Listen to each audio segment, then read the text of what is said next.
ยตะกี้ที่เราไปเราซื้อทอดมันมาด้วย แต่ว่าเป็นทอดมันที่เราต้องมาทอดเองทอดมันปลาอะไรปลาอินทรีอ๋อทอดมันปลาอินทรีนะครับนี่ครับมุมนี้นะครับ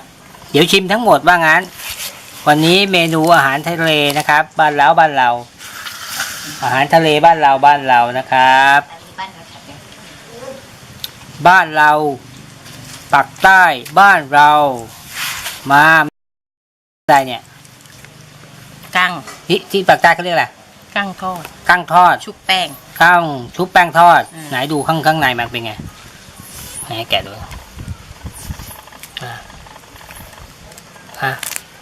ก็เป็นอย่างนี้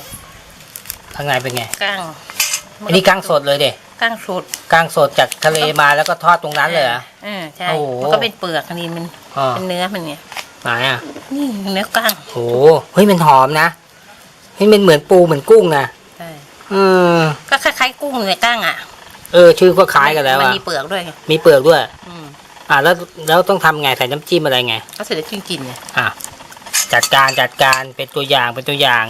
แต่ต้องแกะมาก่อนมันมีเปลือกต้องแกะเปลือกมันมีเปลือกข้อสำคัญมีไหนเปลือกไหนดูได้ไหมดูได้นะเนี่ยไม่เห็นไหมเดี๋ยวไหนเปลือกปูอ่ะโอ้เปลือกต้องแกะออกนะกินฟันหักเลยนะไหนเปลือกอีกทีดิเดี๋ยวเด็กๆไม่รู้ไงเผื่อใครไปน้องๆเด็กๆก็ไปกินเคี้ยวกรอบไปเลยกินไม่ได้เหรอเสียดายกินไม่ได้เลยไม่ได้ใช่ไหมแต่ว่ากุ้งนี่ยังเปลือกมันยังอ่อนมีเปลือกหนานะ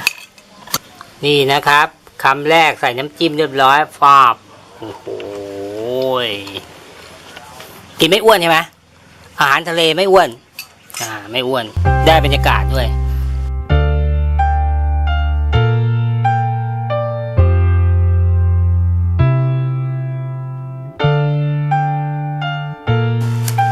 โอ้โห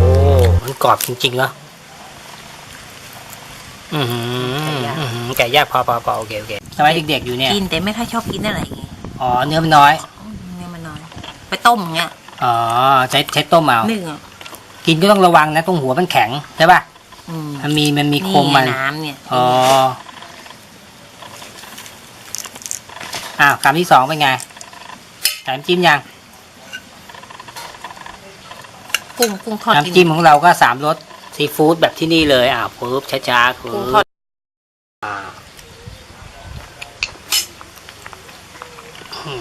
ฟันดีไว้คิ้วต้องกรอบเลยอร่อยไหมรสชาติเป็นไงหอมไหมหอมอร่อยหอมอร่อยนะแล้วกั้งนี่เขาไม่ต้องใส่ใบอะไรเหรอไม่เป็นตัวนะชุบแป้งเฉยชุบแป้งเฉยไม่มีใบอะไรใช่ไหมโอเควันนี้สั่งมากี่ตัวไม่รู้4 ตัวทอดมันอันนี้เป็นทอดมันที่แม่ทอดอยู่หลังบ้านทอดมันปลาอินทรีอันนี้ทอดเสร็จเรียบร้อยชิมเลยแล้วเขาใส่ปรุงอะไรไม่เรียบร้อยเหรอปรุงทอดเองพริกเพิกอะไรในนี้เขาใส่ไม่เรียบร้อยแล้วก็ทอดได้เลยปรุงมาเรียบร้อยแล้วน้ำจิ้มเยอะไปเปล่าโหเยิ้มเลยเยิ้มโอ้ยโฟกัสกันโอเคไปตรงมันเลยบึบอร่อยมากเป็นไงอร่อยมากสุดยอดเลยต้องใส่ผักวะล่ะถ้ามีผักมีอาจารย์